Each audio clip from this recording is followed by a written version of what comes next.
Construction champions. Built for leaders who want more than average in construction and in life. No fluff, no excuses. Just the truth, the standards, and the mindset it takes to win. Welcome to Construction Champions.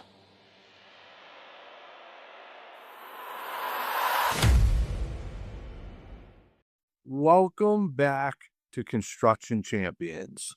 I'm Ron Nussbaum, and this week we're going to dive into why staying busy will keep you broke. I had an amazing conversation this week with a contractor who's doing well over $1 million in revenue, over 7 figures. From the outside, you'd say he's winning, but that's not how our conversation went. He's stressed, cash flow is tight, margins are thin, and he's realizing something that most contractors learn too late, is that staying busy is not the same as being profitable.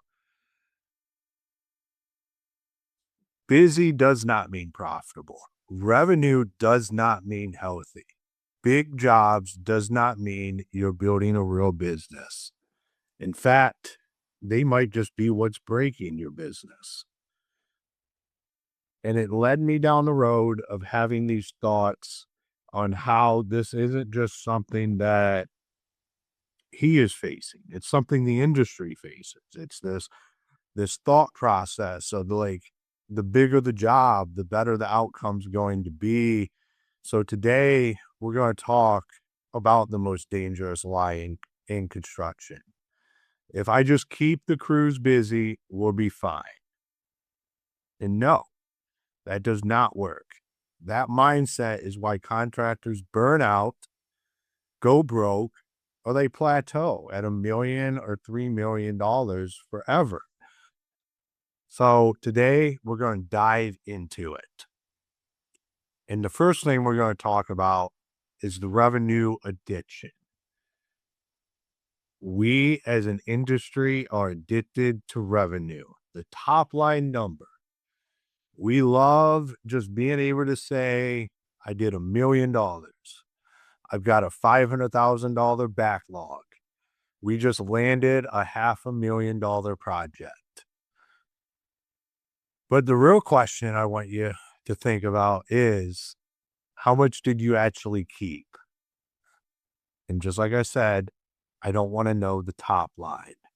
That's where things are broken, is that we think about everything from the top line. I want you to tell yourself, after overhead, after rework, after warranty callbacks, after chasing money, after financing the job yourself, what did you keep? Because I've seen guys do $2 million and make less than a guy doing $650,000 with discipline. I know revenue feels good. It gives us status. It gives us stories.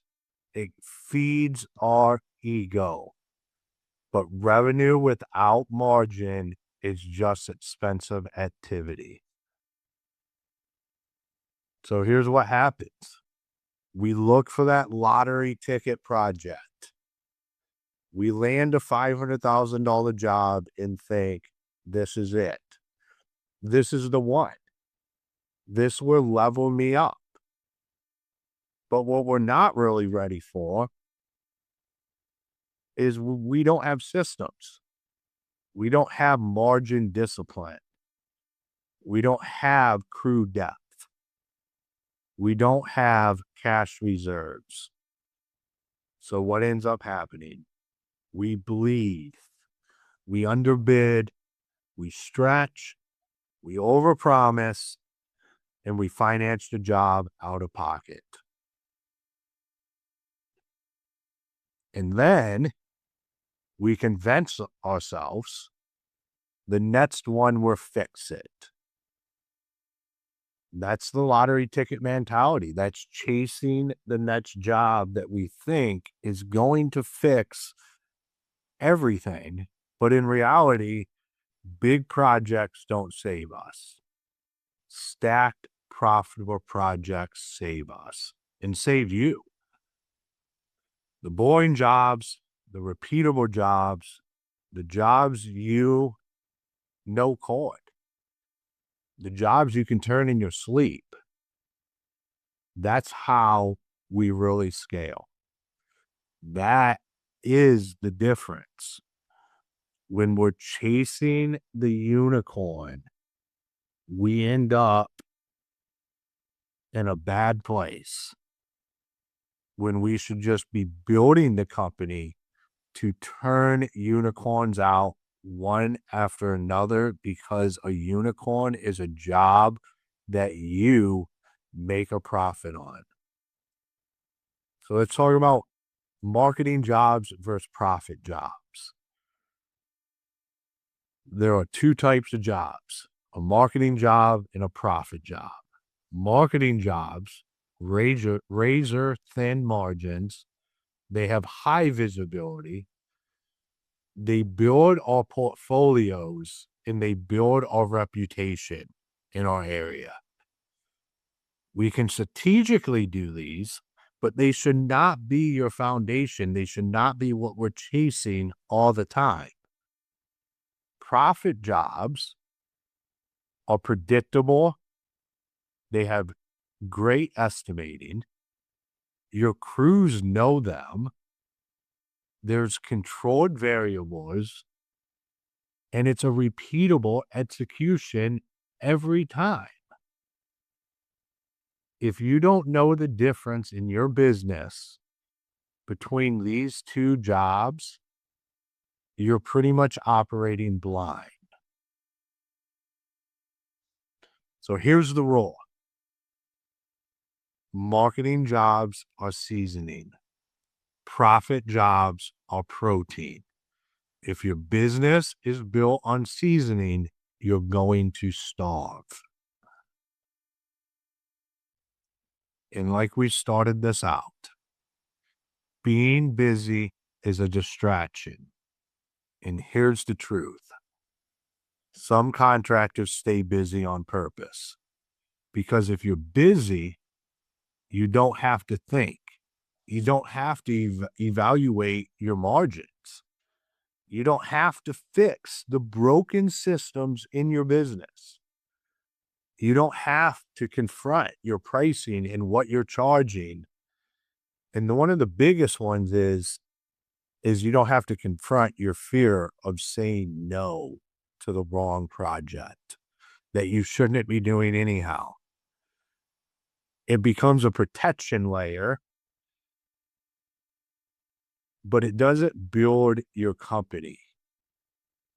Deep, repeatable work builds companies. And what's that look like?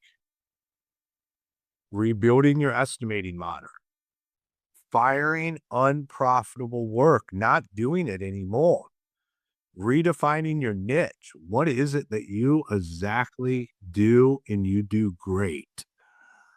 Fixing your subcontracting structure. What does that look like? And building a real margin target. When was the last time you actually sat down and said, this is our target for our margin? Or are we just flying blind on this? See, this work isn't sexy. It doesn't get applause, and it doesn't get the status. But what it does do is it builds wealth. So here's what I told that contractor. I told him to stop chasing the outlier, to start stacking the repeatable, and to ask himself, one, which projects consistently hit margin? Two, which projects cause the least chaos for him and his employees and subcontractors. 3, which projects turn fastest? And 4, which projects fit my current team's skill set? That's it. Those are the 4 questions that you have to ask yourself to start to figure out how you're stacking the business. Now you get obsessive about this. You refine it. You price it better. You market it harder, and you systematize it. Because boring and profitable beats exciting and chaotic every day of the week.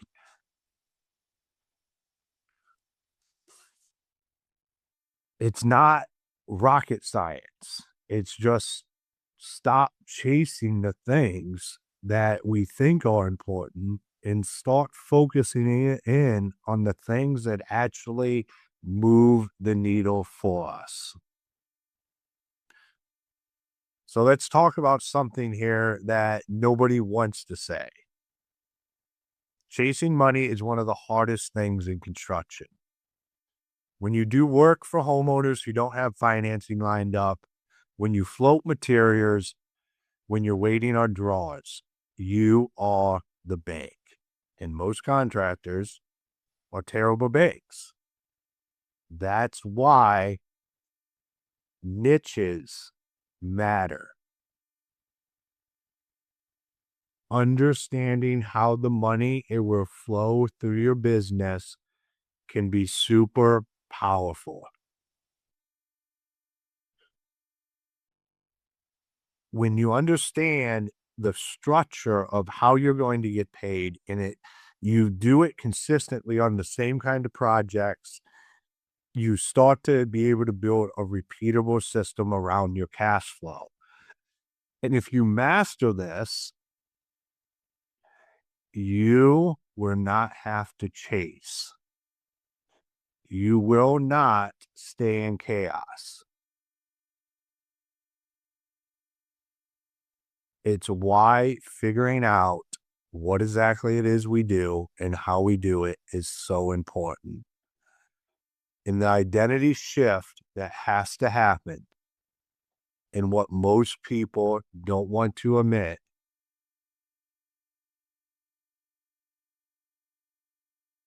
is nobody's coming to save you.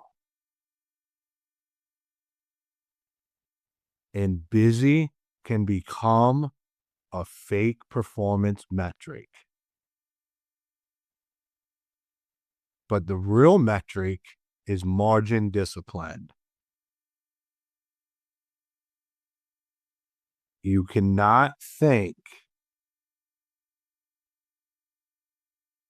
I would rather do 1.4 million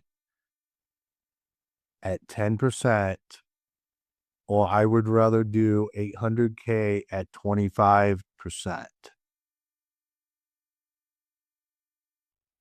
We have to know what we want to do and stick to it and be willing to say no to anything that does not fit in that. Because if it sounds too good to be true, you all know it is too good to be true. This is how you build something that lasts.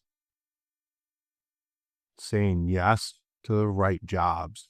Saying no to the jobs that are wrong, that do not hit the numbers that you want to hit.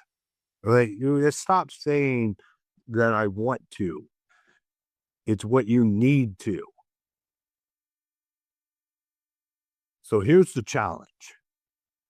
Here's the answer to all of this in the way to build this out in a framework or a system that will work for your business.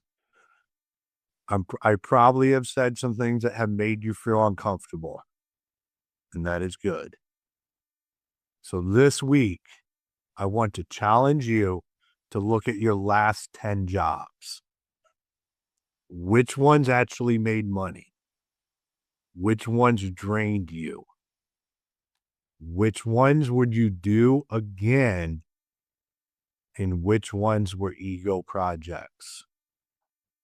And then ask the real question.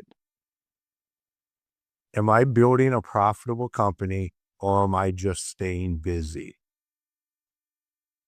Busy will break you. Margin will free you. And I want you to be free. And I want you to build your business accordingly. So construction champions, go out there and stop being busy. Start actually running a business. Systematically do what you do and what is in your wheelhouse and do it great time after time, and be willing to say no to the projects that don't fit into that wheelhouse, that don't hit the numbers that you need to hit. So go out there and be the champion you were meant to be.